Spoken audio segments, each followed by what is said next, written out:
কই যাও চন্দ্রমোহন? তোমার ক্ষেত, তোমার পুষ্কুনি, তোমার আম জাম কাঁঠাল কলা নারকেল ঘেরা বাড়ি, উঠোন হলুদ গাঁদা নীল সন্ধ্যা মালতী, বাঁধানো তুলসী মঞ্চ গোয়ালগড়, তোমার রাজ্যপাট ফালাইয়া রাইতের আন্ধারে কই যাও? কেন যাইতে হয়? বক্রেশ্বর পণ্ডিতের কথা মনে পড়ে। দাপর যুগ সমাপ্ত হইলে প্রজাপতি ব্রহ্মার পৃষ্ঠদেশে অধম্যের জন্ম হইল। মিথ্যা হইল অধম্যের সহধর্মিণী, দম্ভ তাহাদের পুত্র। দম্ভ আপন সহদরা মায়াকে বিবাহ করিল এবং তাহাদের লোভ নামে এক পুত্র জন্মগ্রহণ করিল।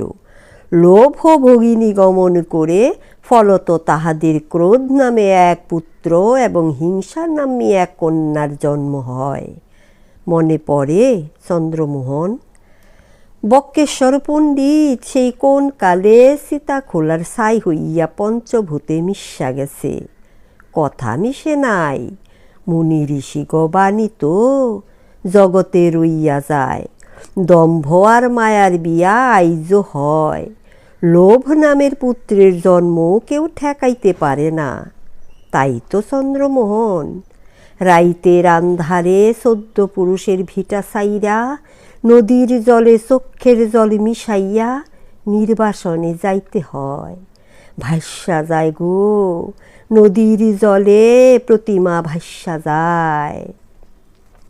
বড় দুঃখ চন্দ্রমোহন, বড় কষ্ট, তবু মাটির বড় মায়া। রাত নাই দিন নাই, মাথার ভিতরে বুকের ভিতরে খালি পার ভাঙ্গে। নদী খালি কল কল কল কল কইরা বইয়া যায়। চন্দ্রমোহন, মনে পড়ে আশ্বিন মাসের সেই পূজা। ভরা বর্ষার আন্ধারে রাইতে মাঠ বিল ভইরা লণ্ঠনের আলো। কালো কালো মানুষের হাতে ট্যাটার কোষ, মাছ। জলের জিন বড় তর পায়, আহারে মাছ। সেই নদী মনে পড়ে চন্দ্রমোহন। বর্ষার নদী, আশ্বিনের নদী, কাশবন, শীতের পিঠা, নবান্ন মনে পড়ে। তবে কই যাও চন্দ্রমোহন?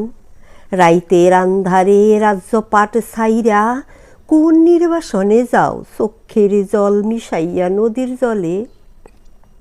চন্দ্রমোহন, ইংরাজ গেল, কিন্তু তোমারে কেন নির্বাসনে যাইতে হয়?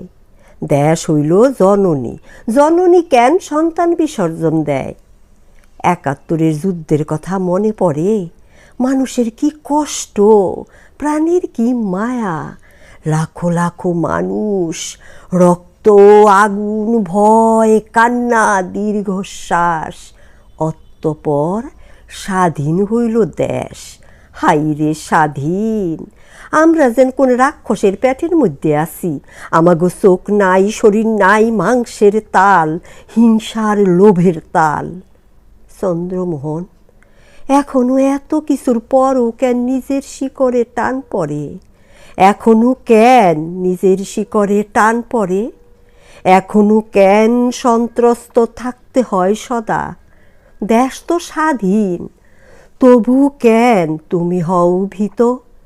কেবল এই জন্যে যে তোমার নাম চন্দ্রমোহন।